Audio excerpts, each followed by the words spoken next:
नमस्कार दोस्तों, SK story channel में आप सबका हार्दिक स्वागत है। मुंशी प्रेमचंद की कहानी वैश्या।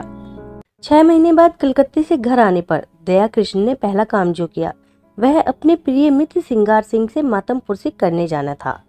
सिंगार के पिता का आज 3 महीने हुए देहांत हो गया था। दया कृष्ण बहुत व्यस्त रहने के कारण उस समय न आ सका था। मातमपुर की रस्म पत्र लिखकर अदा कर दी थी, लेकिन ऐसा एक दिन भी नहीं बीता कि सिंगार की याद उसे ना आई हो। अभी वह 2-4 महीने और कलकत्ता रहना चाहता था, क्योंकि वहां उसने जो कारोबार जारी किया था उसे संगठित रूप में लाने के लिए उसका वहां मौजूद रहना जरूरी था, और उसकी थोड़े दिन की गैरहाजिरी से भी हानि की शंका थी। किंतु जब सिंगार की स्त्री लीला का परवाना आ पहुंचा तो वह अपने आप को ना रोक सका।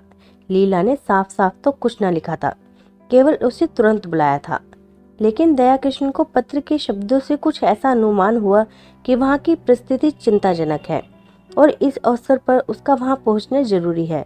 श्रृंगार संपन्न बाप का बेटा था, बड़ा ही अल्हड़, बड़ा ही जिद्दी, बड़ा ही आराम पसंद। दृढ़ता या लगन उसे छू भी नहीं गई थी। उसकी माँ उसके बचपन में ही मर चुकी थी और बाप ने उसके पालने में नियंत्रण की अपेक्षा स्नेह से ज्यादा काम लिया था। उसे कभी दुनिया की हवा नहीं लगने दी। उद्योग भी कोई वस्तु है, यह वह जानता ही ना था। उसके महज इशारे पर ही हर एक चीज सामने आ जाती थी। वह जवान बालक था जिसमें ना अपने विचार थे न सिद्धांत। कोई भी आदमी उसे बड़ी आसानी से अपने कपट बाणों का निशाना बना सकता था। मुख्तारों और मुनीबों के दाव पेच समझना उसके लिए लोहे के चने चबाना था। उसे किसी ऐसे समझदार और हितैषी मित्र की जरूरत थी जो स्वार्थियों के हथकंडों से उसकी रक्षा करते रहे। दया कृष्ण पर इस घर के बड़े बड़े एहसान थे। उस दोस्ती का हक अदा करने के लिए उसका आना आवश्यक था। मुंह हाथ धोकर सिंगार सिंह के घर पर ही भोजन का इरादा करके दया कृष्ण उससे मिलने चला। 9 बज गए थे। हवा और धूप में गर्मी आने लगी थी। श्रृंगार सिंह उसकी खबर पाते ही बाहर निकल आया। दया कृष्ण उसे देखकर चौंक पड़ा। लंबे लंबे केशों की जगह उसके सिर पर घुंघराले बाल थे। सिख था। आड़ी मांग निकली हुई थी। आंखों में न आंसू थे न शौक का कोई दूसरा चिन्ह। चेहरा कुछ जर्द अवश्य था, पर उस पर विलासिता की मुस्कुराहट थी। वह एक महीन रेशमी कमीज और मखमली जूते पहने हुए था, मानो किसी महफिल से उठा आ रहा हो। संवेदना के शब्द दया कृष्ण के होठों तक आकर निराश लौट गए। वहां बधाई के शब्द ज्यादा अनुकूल प्रतीत हो रहे थे। श्रृंगार सिंह लपककर उसके गले से लिपट गया और बोला, तुम खूब आए यार, इधर तुम्हारी बहुत याद आ रही थी। मगर पहले यह बतला दो, वहां का कारोबार बंद कर आए या नहीं? अगर वह झंझट छोड़ आए हो तो पहले उसे तिलांजलि दे आओ। अब आप यहाँ से जाने ना पाएंगे। मैंने तो भाई अपना कैंडा बदल लिया। बताओ, कब तक तपस्या करता रहा? अब तो आए दिन जलसे होते हैं। मैंने सोचा यार, दुनिया में आए तो कुछ दिन सैर सपाटे का आनंद भी उठा लो, नहीं तो एक दिन यूं ही हाथ मलते चले जाएंगे, कुछ भी साथ ना जाएगा। दया कृष्ण विस्मय से उसके मुंह की ओर ताकने लगा। यह वही सिंगार है या कोई और? बाप के मरते ही इतनी तब्दीली? दोनों मित्र कमरे में गए और सोफे पर बैठे। सरदार साहब के सामने इस कमरे में फर्श और मनसद थी, अलमारी थी। अब दर्जनों गद्देदार सोफे और कुर्सियां हैं। कालीन का फर्श है, रेशमी पर्दे हैं, बड़े बड़े आईने हैं। सरदार साहब को संशय की धुन थी, सिंगार को उड़ाने की धुन है।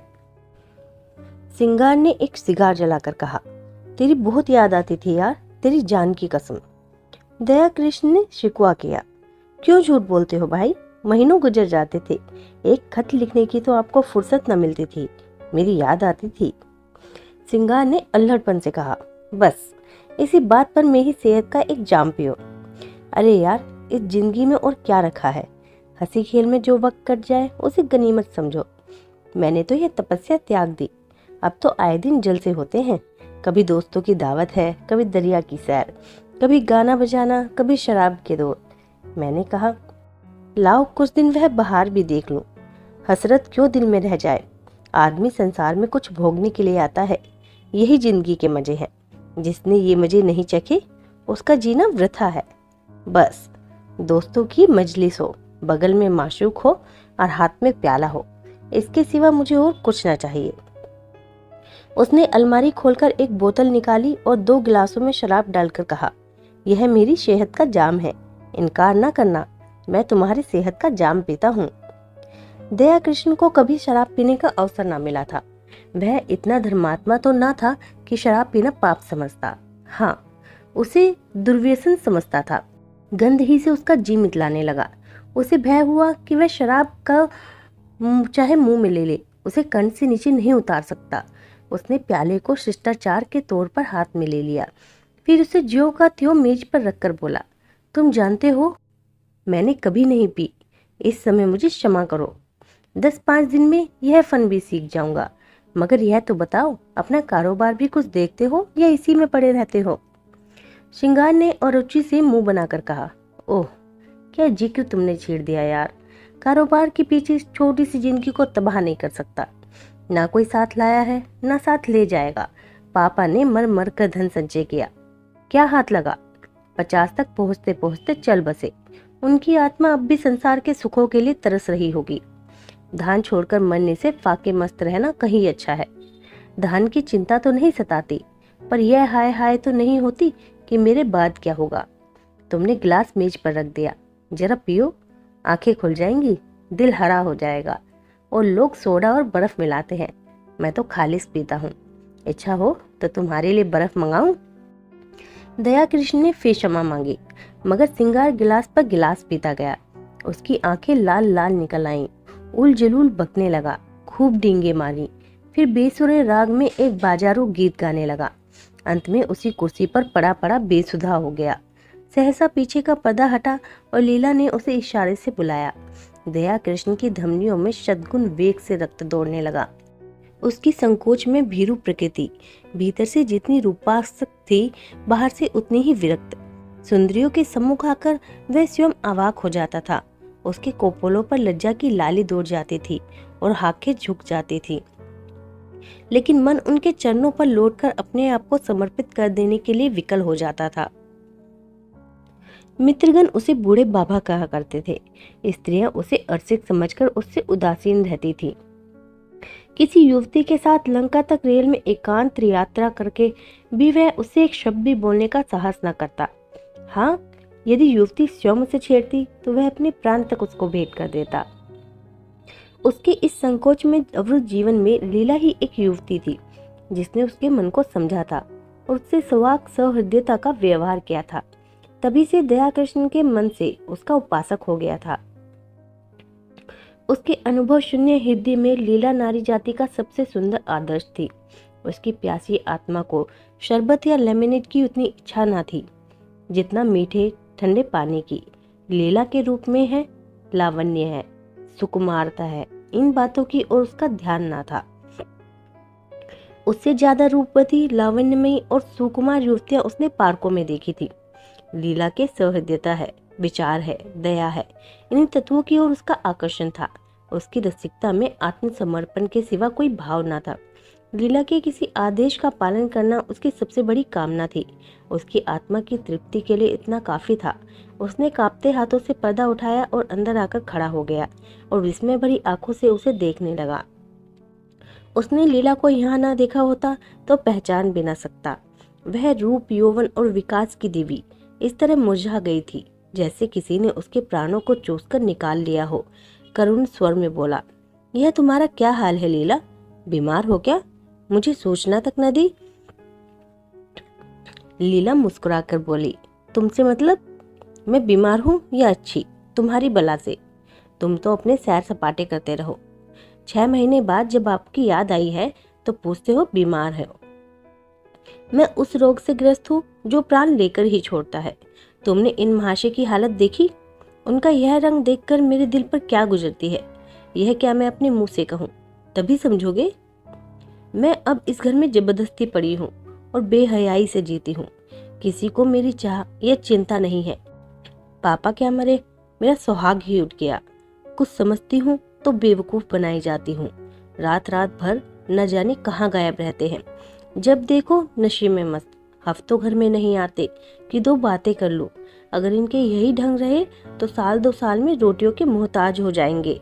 दया ने पूछा, यह लत इन्हें कैसे पड़ गई? ये बातें तो इनमें ना थी। लीला ने व्यथित स्वर में कहा। रुपए की बलहारी है और क्या, इसीलिए तो बूढ़े मर मर के कमाते हैं और मरने के बाद लड़कों के लिए छोड़ जाते हैं। अपने मन में समझते होंगे हम लड़कों के लिए बैठने का ठिकाना किए जाते हैं। मैं कहती हूँ तुम उनके सर्वनाश का सामान किए जाते हो, उनके लिए जहर बोए जाते हो। पापा ने लाखों रुपए की संपत्ति न छोड़ी होती तो आज यह महाशय किसी काम में लगे होते, कुछ घर की चिंता होती, कुछ जिम्मेदारी होती, नहीं तो बैंक से रुपए निकालो और उड़ाए। अगर मुझे विश्वास होता कि संपत्ति समाप्त करके वह सीधे मार्ग पे आ जाएंगे तो मुझे जरा भी दुख ना होता, पर मुझे तो यह भय है कि ऐसे लोग फिर किसी काम के नहीं रहते, या तो जेल खाने में मरते हैं या अनाथालय में। आपकी एक वेश्या से आशनाई है, माधुरी नाम है, और वह इन्हें उल्टे छुरे से मोड़ रही है जैसा उसका धर्म है। आपको यह खप्त हो गया है कि वह मुझ पर जान देती है। उससे विवाह का प्रस्ताव भी किया जा चुका है। मालूम नहीं उसने क्या जवाब दिया। कई बार जी में आया कि जब यहाँ किसी से कोई नाता ही नहीं है तो अपने घर चली जाऊं, लेकिन डरती हूँ कि तब तो यह और भी स्वतंत्र हो जाएंगे। मुझे किसी पर विश्वास है तो वह तुम हो, इसलिए तुम्हें बुलाया है कि शायद तुम्हारे समझाने बुझाने का कुछ असर हो। अगर तुम भी असफल हुए तो मैं एक क्षण यहाँ न रहूंगी। भोजन तैयार है, चलो कुछ खा लो। दया कृष्ण ने सिंगार सिंह की ओर संकेत करके कहा। और ये है? यह तो अब कहीं 2-3 बजे चेतेंगे, बुरा ना मानेंगे। मैं अब इन बातों की परवाह नहीं करती। मैंने तो निश्चय कर लिया है कि अगर मुझे कभी आंख दिखाई तो मैं इन्हें मजा चखा दूंगी। मेरे पिताजी फौज में सूबेदार मेजर हैं, मेरी देह में उनका रक्त है। लीला की मुद्रा उत्तेजित हो गई। विद्रोह की वह आग जो महीनों से पड़ी सुलग रही थी प्रचंड हो उठी। उसने उसी लहजे में कहा, मेरी इस घर में इतनी सांसत हुई है, इतना अपमान हुआ है और हो रहा है कि मैं उसका किसी तरह भी प्रतिकार करके आत्मग्लानि का अनुभव न करूंगी। मैंने पापा से अपना हाल छिपा रखा है। आज लिख दूं तो इनकी सारी मसीखत उतर जाए। नारी होने का दंड भोग रही हूँ, लेकिन नारी के धैर्य की सीमा है। दया कृष्ण उस सुकुमारी का तमतमाया हुआ चेहरा, वे जलती हुई आंखें, वह कांपते हुए होठ देखकर कांप उठा। उसकी दशा उस आदमी की सी हो गई जो किसी को दर्द से तड़पते देखकर वैद्य को बुलाने दौड़े। आर्द्र कंठ से बोला, इस समय मुझे क्षमा करो लीला, फिर कभी तुम्हारा निमंत्रण स्वीकार करूंगा। तुम्हें अपनी ओर से इतना ही विश्वास दिलाता हूँ कि मुझे अपना सेवक समझती रहना। मुझे ना मालूम था कि तुम्हें इतना कष्ट है, नहीं तो शायद अब तक मैंने कुछ युक्ति सोची होती। मेरा यह शरीर तुम्हारे किसी काम आए, इससे बढ़कर सौभाग्य की बात मेरे लिए क्या होगी। दया कृष्ण वहां से चला गया तो उसके मन में इतना उल्लास भरा हुआ था मानो विमान पर बैठा हुआ स्वर्ग की ओर जा रहा है। आज उसे जीवन में एक ऐसा लक्ष्य मिल गया था जिसके लिए वह जी भी सकता है और मर भी सकता है। वह एक महिला का विश्वास पात्र हो गया था। इस रत्न को वह अपने हाथ से कभी न जाने देगा, चाहे उसकी जान ही क्यों न चली जाए। 1 महीना गुजर गया। दया कृष्ण सिंगार सिंह के घर नहीं आया, न सिंगार सिंह ने ही उसकी परवाह की। इस एक ही मुलाकात में उसने समझ लिया था कि दया इस नए रंग में आने वाला आदमी नहीं है। ऐसे सात्विक जनों के लिए उसके यहाँ स्थान ना था। वहां तो रंगीले, रसिया, अय्यास और बिगड़े दिलों की ही चाह थी। हाँ, लीला की हमेशा उसे याद आती रहती थी, मगर दया कृष्ण के स्वभाव में अब वह संयम नहीं है। विलासिता का जादू उस पर भी चलता हुआ मालूम होता है। माधुरी के घर उसका भी आना जाना शुरू हो गया। वह सिंगार सिंह का मित्र नहीं रहा, प्रतिद्वंदी हो गया है। दोनों एक ही प्रतिमा के उपासक हैं, मगर उनकी उपासना में अंतर है। सिंगार की दृष्टि से माधुरी केवल विलास की एक वस्तु है, केवल विनोद का एक यंत्र। दया कृष्ण विनय की मूर्ति है जो माधुरी की सेवा में ही प्रसन्न है। सिंगार माधुरी के हास विलास को अपना जग खरीद हक समझता है। दया कृष्ण इसी में संतुष्ट है कि माधुरी उसकी सेवाओं को स्वीकार करती है। माधुरी की ओर से जरा भी अरुचि देखकर वह उसी तरह बिगड़ जाएगा जैसे अपनी प्यारी घोड़ी की मुंहजोरी पर। दया कृष्ण अपने को उसकी कृपा दृष्टि की योग्य ही नहीं समझता। सिंगार जो कुछ माधुरी को देता है गर्व भरे आत्म प्रदर्शन के साथ, मानो उस पर कोई एहसान कर रहा हो। दया कृष्ण के पास देने को है ही क्या, पर वह जो कुछ भेंट करता है वह ऐसी श्रद्धा से मानो देवता को फूल चढ़ाता हो। सिंगार का आसक्त मन माधुरी को अपने पिंजरे में बंद रखना चाहता है, जिसमें उस पर किसी की निगाह न पड़े। दया कृष्ण निर्लिप्त भाव से उसकी स्वच्छंद क्रीड़ा का आनंद उठाता है। माधुरी को अब तक जितने आदमियों ने साबिका पड़ा था, वे सब सिंगार सिंह की ही भांति कामुकी, ईर्ष्यालु, दंभी और कोमल भावों से शून्य थे, रूप को भोगने की वस्तु समझने वाले। दया कृष्ण उन सबसे अलग था, सौहृदयी, भद्र और सेवाशील, मानो उस पर अपनी आत्मा को समर्पण कर देना चाहता हो। माधुरी को अब अपने जीवन में कोई ऐसा पदार्थ मिल गया है जिसे वे बड़ी एहतियात से संभाल कर रखना चाहती है। जड़ाऊ गहने अब उसकी आंखों में उतने मूल्यवान नहीं रहे जितनी है फकीर की दी हुई ताबीज। जड़ाऊ गहने हमेशा मिलेंगे, यह ताबीज खो गई तो फिर शायद ही कभी हाथ आए। जड़ाऊ गहने केवल उसकी विलास प्रवृत्ति को उत्तेजित करते हैं, पर इस ताबीज में कोई देवी शक्ति है जो ना जाने कैसे उसमें सदुराग और परिष्कर भावना को जगाती है। दया कृष्ण कभी प्रेम प्रदर्शन नहीं करता, अपनी विरह व्यथा के राग नहीं अलापता, पर माधुरी को उस पर पूरा विश्वास है। सिंगार सिंह के प्रलाप में उसे बनावट और दिखावे का आभास होता है। वह चाहती है ये जल्द से जल्द यहाँ से टले, लेकिन दया कृष्ण के संयत भाषण में उसे गहराई और गांधीर्य और गुरुत्व का आभास होता है। औरों की वह प्रेमिका है, लेकिन दया कृष्ण की आशिक, जिसके कदमों की आहट पाकर उसके अंदर एक तूफान उठने लगता है। उसके जीवन में यह नई अनुभूति है। अब तक वह दूसरों के भोग की वस्तु थी, अब कम से कम एक प्राणी की दृष्टि में वह आदर और प्रेम की वस्तु है। सिंगार सिंह को जब से दया कृष्ण के इस प्रेम अभिनय की सूचना मिली है, वह उसके खून का प्यासा हो गया है और ईर्ष्यागी से फूका जा रहा है।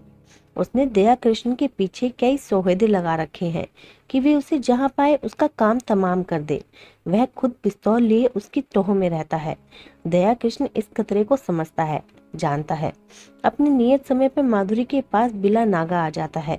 मालूम होता है उसे अपनी जान का कुछ भी मोह नहीं है। सौहदे उसे देखकर क्यों कतरा जाते हैं, मौका पाकर भी क्यों उस पर वार नहीं करते, इसका रहस्य वह नहीं समझता। एक दिन माधुरी ने उससे कहा, किशन जी, तुम यहाँ ना आया करो। तुम्हें तो पता नहीं है, पर यहाँ तुम्हारे बीसों दुश्मन हैं। मैं डरती हूँ कि किसी दिन कोई बात ना हो जाए। शिशिर की तुषार मंडित संध्या थी। माधुरी एक काश्मीरी सोल ओढ़े अंगीठी के सामने बैठी हुई थी। कमरे में बिजली का रजत प्रकाश फैला हुआ था। दया कृष्ण ने देखा माधुरी की आंखें सजल हो गई हैं और वह मुंह फेरकर उन्हें दया कृष्ण से छिपाने की चेष्टा कर रही है। प्रदर्शन और सुख भोग करने वाली रमणी क्यों इतना संकोच कर रही है, यह उसका अनाड़ी मन ना समझ सका। हाँ, माधुरी के गोरे प्रसन्न संकोचहीन मुख पर लज्जा मिश्रित मधुरिमा की ऐसी छटा उसने कभी न देखी थी। आज उसने उस मुख पर कुलवधू की भीरी आकांक्षा और दृढ़ वात्सल्य देखा और उसके अभिनय में सत्य का उदय हो गया। उसने स्थिर भाव से जवाब दिया, मैं तो किसी की बुराई नहीं करता, मुझसे किसी को क्यों वैर होने लगा। मैं यहाँ किसी का बाधक नहीं, किसी का विरोधी नहीं। दाता के द्वार पर सभी भिक्षुक जाते हैं, अपना अपना भाग्य है। किसी को एक चुटकी मिलती है, किसी को पूरा थाल। कोई क्यों किसी से जले। अगर किसी पर तुम्हारी विशेष कृपा है तो मैं उस भाग्यशाली समझकर उसका आदर करूंगा, जलूं क्यों। माधुरी ने स्नेह कातर स्वर में कहा, जी नहीं, आप कल से ना आया कीजिए। दया कृष्ण मुस्कुराकर बोला, तुम मुझे यहाँ आने से नहीं रोक सकती। भिक्षुक को तुम दुत्कार सकती हो, द्वार पर आने से नहीं रोक सकती। माधुरी स्नेह की आंखों से उसे देखने लगी, फिर बोली, क्या सभी आदमी तुम्ही जैसे निष्कपट हैं? तो फिर मैं क्या करूं? यहाँ ना आया करो, यह मेरे बस की बात नहीं। माधुरी एक क्षण तक विचार करके बोली, एक बात कहूं, मानोगे? चलो हम तुम किसी दूसरे नगर की राह लें, केवल इसलिए कि कुछ लोग मुझसे खार खाते हैं। खार नहीं खाते, तुम्हारी जान के ग्राहक है। दया कृष्ण उसी अविचलित भाव से बोला, जिस दिन प्रेम का यह पुरस्कार मिलेगा वह मेरे जीवन का नया दिन होगा माधुरी। इससे अच्छी मृत्यु और क्या हो सकती है। तब मैं तुमसे पृथक न रहकर तुम्हारे मन में, तुम्हारी स्मृति में रहूंगा। माधुरी ने कोमल हाथ से उसके गाल पर थपकी दी। उसकी आंखें भर आई थी। इन शब्दों में जो प्यार भरा हुआ था वह जैसे पिचकारी की धार की तरह उसके हृदय में समा गया। ऐसी विकल वेदना, ऐसा नशा, इसे वह क्या कहे।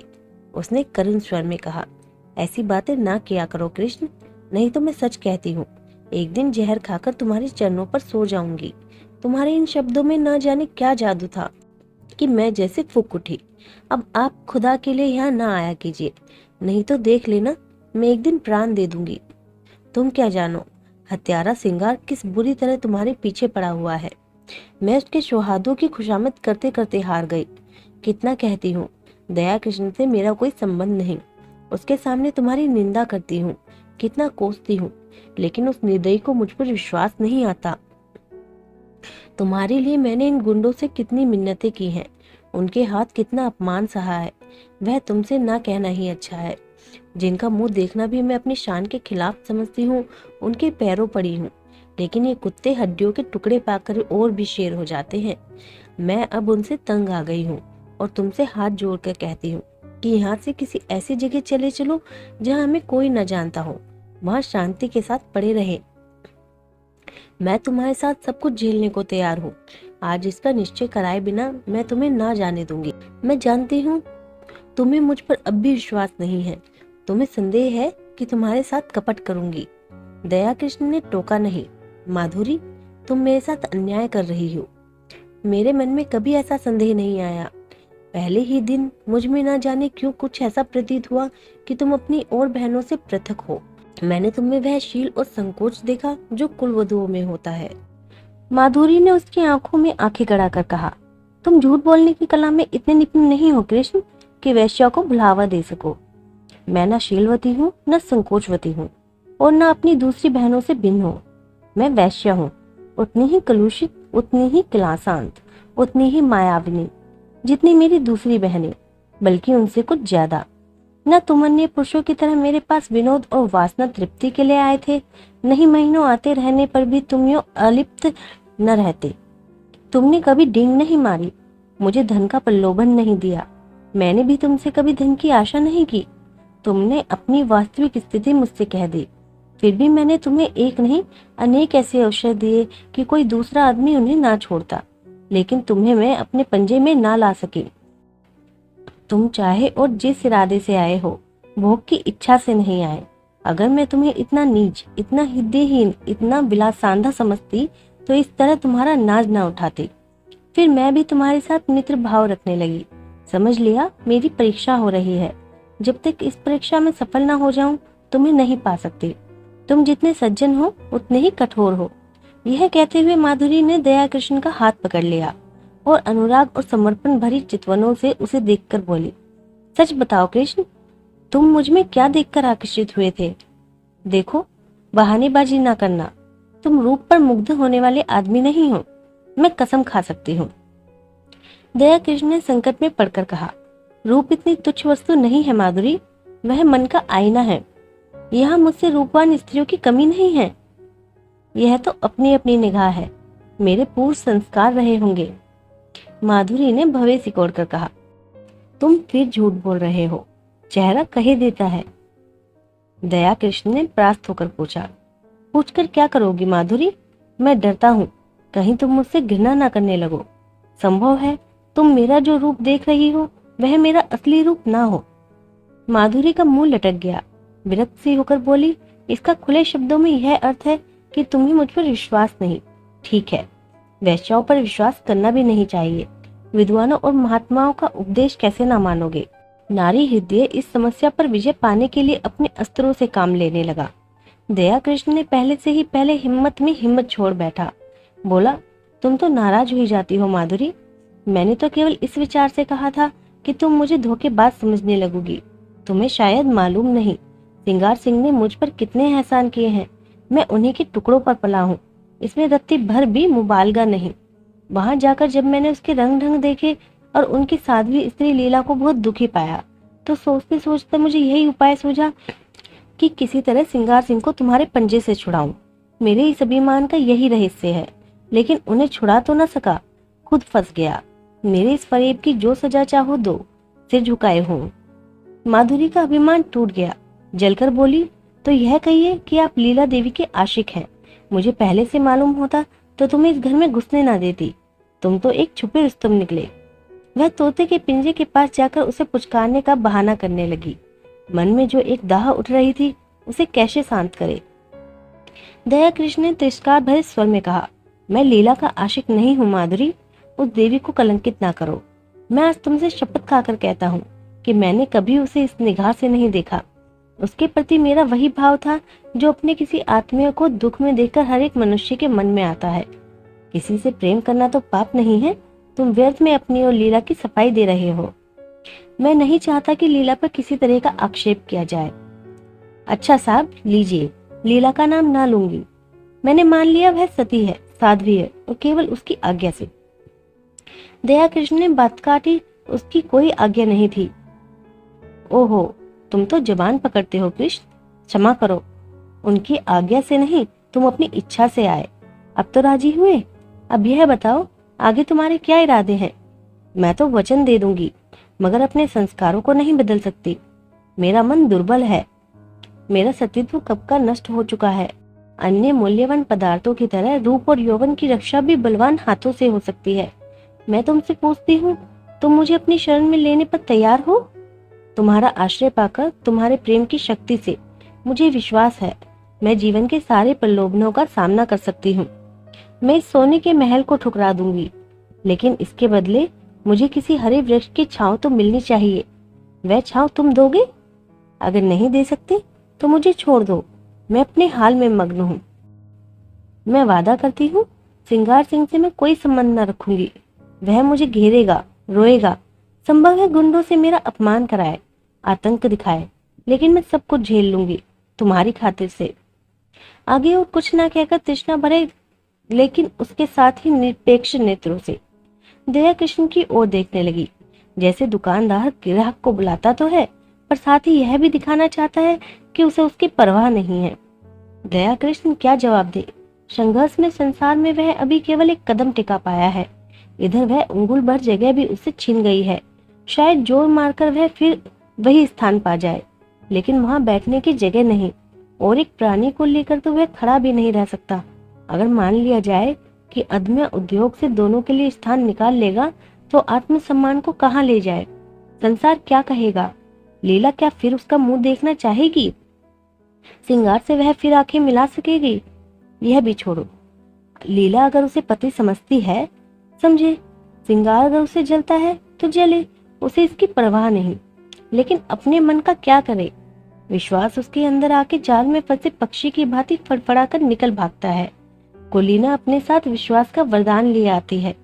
उसके सहचार्य में हमें कभी संदेह नहीं होता। वहां संदेह के लिए प्रत्यक्ष प्रमाण चाहिए। कुत्सिता संदेह के लिए संस्कार लिए आती है।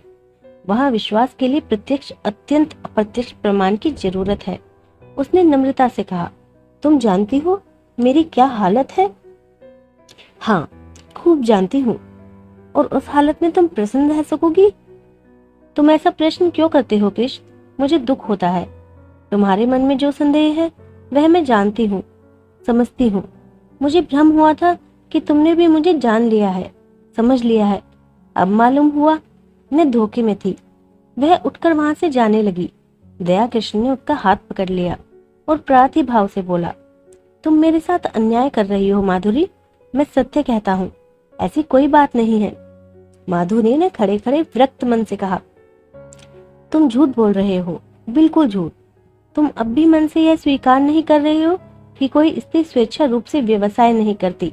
पैसे के लिए अपनी लज्जा को उघाड़ना तुम्हारी समझ में कुछ ऐसे आनंद की बात है जिसे वैश्य शौक से करते हैं। तुम वैश्य में स्त्रीत्व का होना संभव से बहुत दूर समझते हो। तुम इसकी कल्पना ही नहीं कर सकते कि वह क्यों अपने प्रेम में स्थिर नहीं होती। तुम नहीं जानते कि प्रेम के लिए उसके मन में कितनी व्याकुलता होती है, और जब वह सौभाग्य से उसे पा जाती है तो किस तरह प्राणों की भांति उसे संचित रखती है। खारे पानी के समुद्र में मीठे पानी का छोटा सा पात्र कितना प्रिय होता है, इसे वह क्या जाने जो मीठे पानी के मटके उंडेलता रहता है। दया कृष्ण कुछ ऐसे असमंजस में पड़ा हुआ था कि उसके मुंह से एक शब्द भी ना निकला।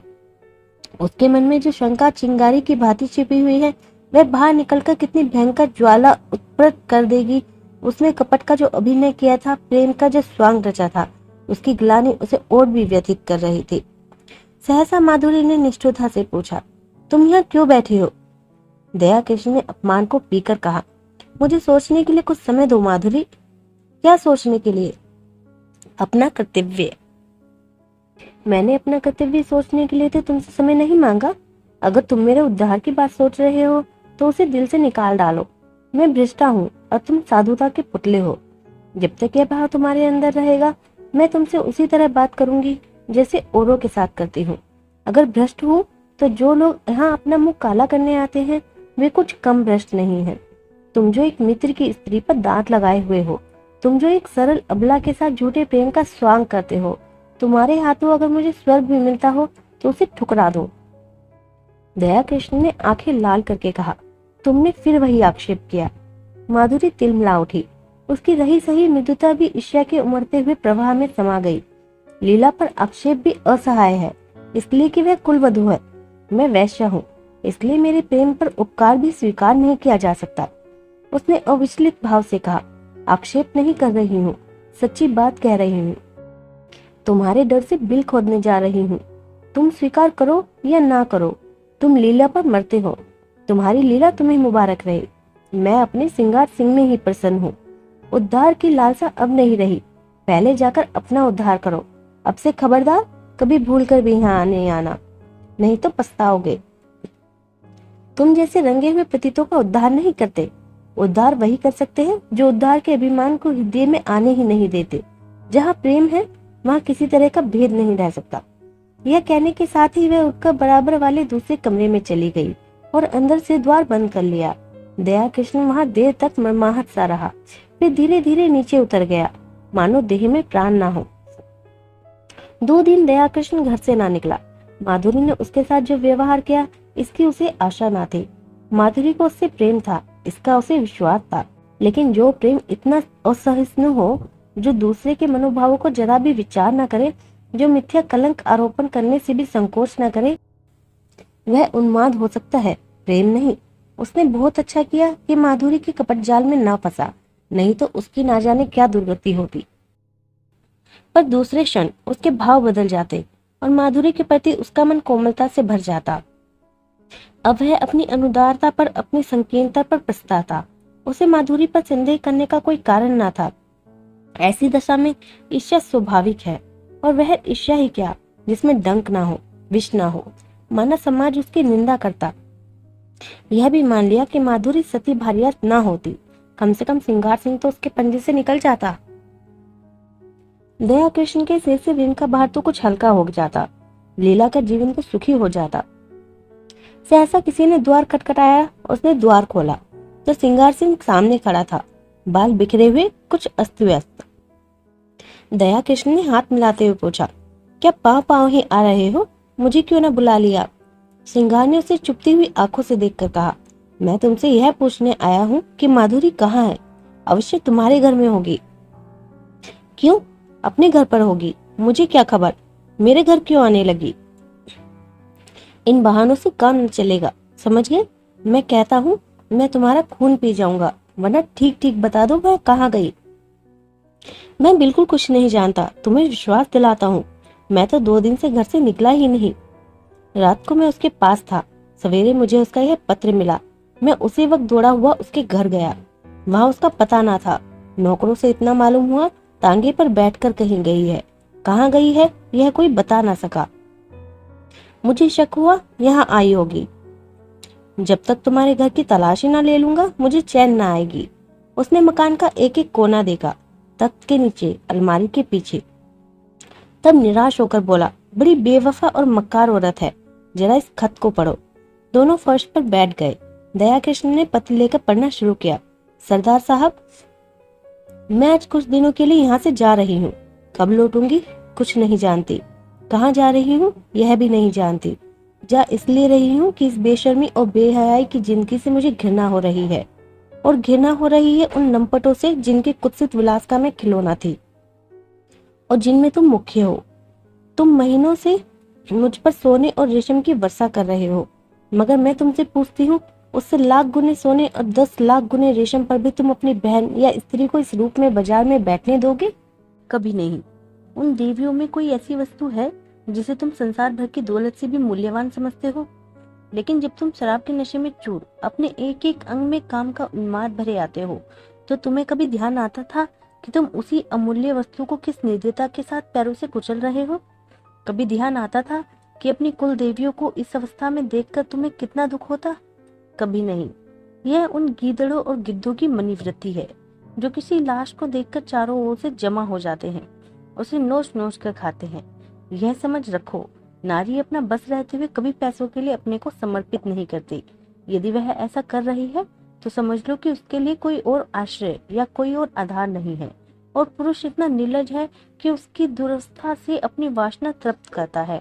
इसके साथ ही इतना निर्दय है कि उसके माथे पर पतिता का कलंक लगाकर उसे दुर्वस्था में मरते देखना चाहता है। क्या वह नारी है? क्या नारीत्व के पवित्र मंदिर में उसका स्थान नहीं है? लेकिन तुम उसे उस मंदिर में घुसने नहीं देते। उसके स्पर्श से मंदिर की प्रतिमा भ्रष्ट हो जाएगी।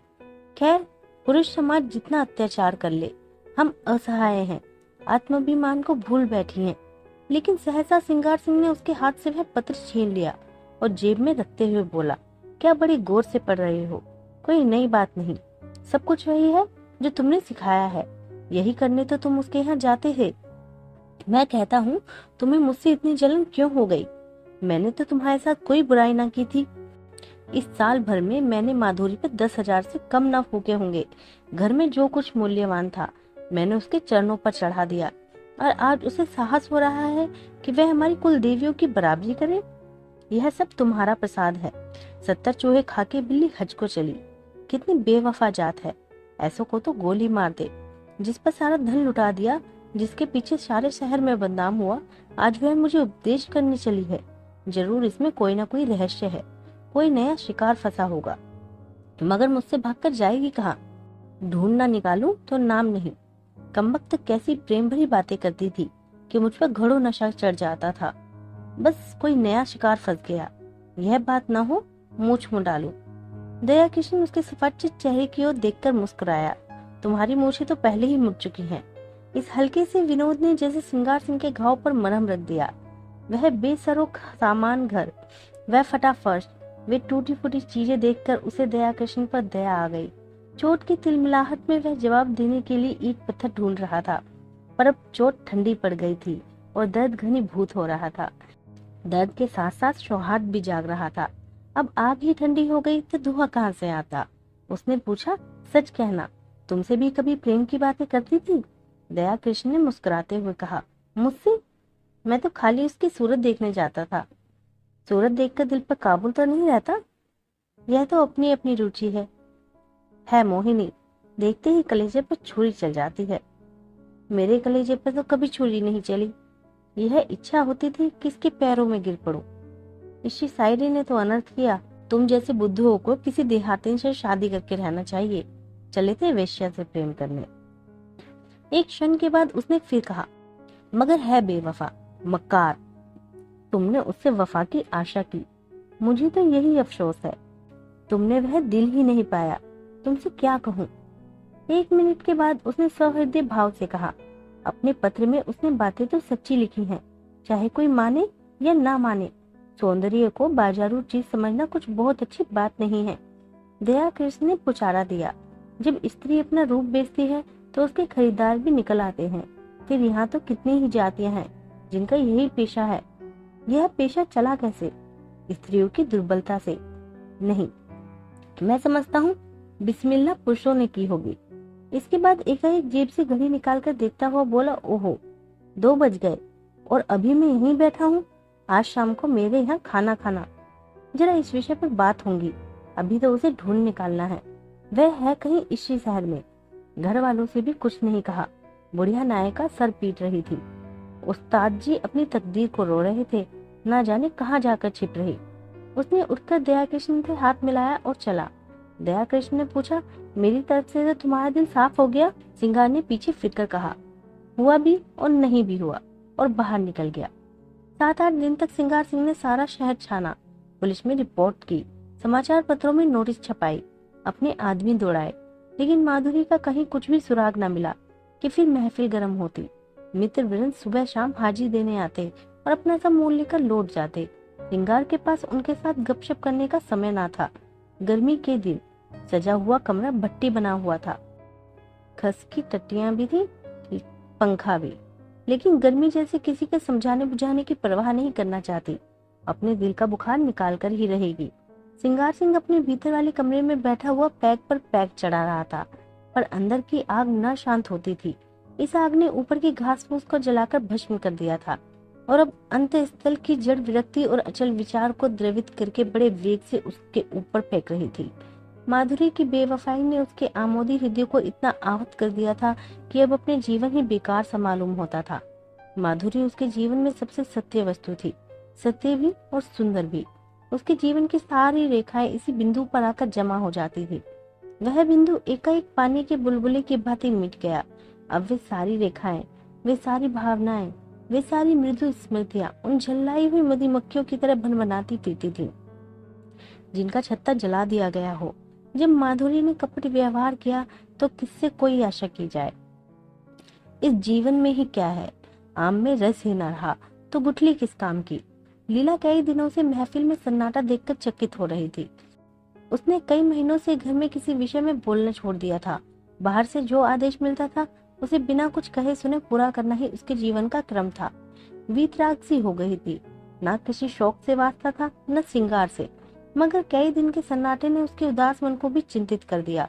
चाहती थी कि कुछ पूछे, लेकिन पूछे कैसे। मान जो टूट जाता। मान ही किस बात का। मान तब करे जब कोई उसकी बात पूछता हो। मान अपमान से प्रयोजन नहीं, नारी ही क्यों हुई।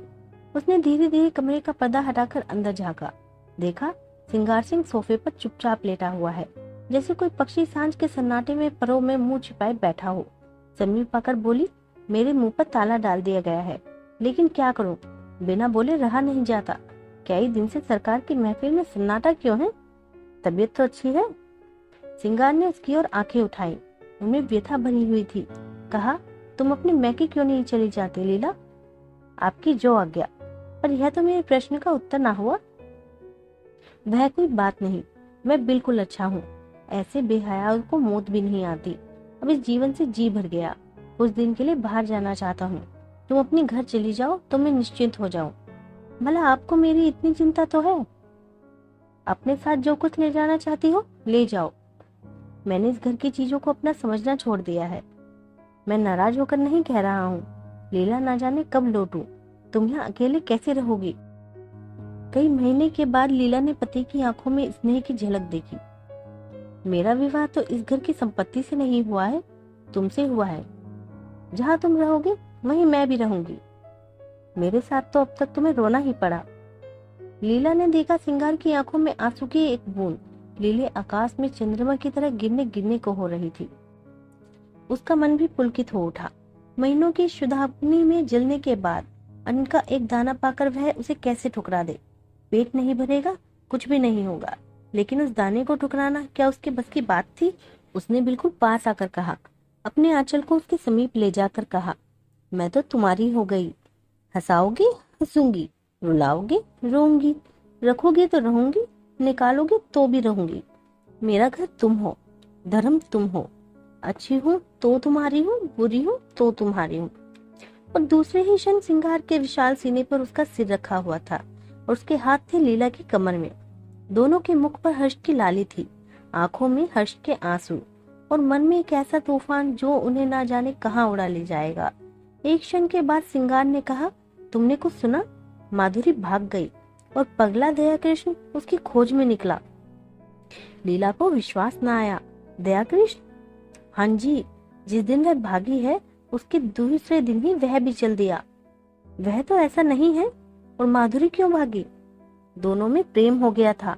माधुरी उसके साथ रहना चाहती थी, वह राजी न हुआ। लीला ने एक लंबी सांस ली। दया कृष्ण के वे शब्द याद आए जो उसने कई महीने पहले कहे थे। दया कृष्ण की भी याचना भरी आंखें उसके मन को महसूसने लगी। सहसा किसी ने बड़े जोर से द्वार खोला और धड़ धड़ाता हुआ भीतर वाले कमरे के द्वार पर आ गया। सिंगार ने चकित होकर कहा, अरे तुम्हारी है क्या हालत है कृष्णा? किधर से आ रहे हो? दया कृष्ण की आंखें लाल थी, सिर और मुंह पर गद जमी हुई, चेहरे पर घबराहट, जैसे कोई दीवाना हो। उसने चिल्लाकर कहा, तुमने सुना? माधुरी इस संसार में नहीं रही। और दोनों हाथों से सिर पीट पीट कर रोने लगा, मानो हृदय और प्राणों को आंखों से बहा देगा।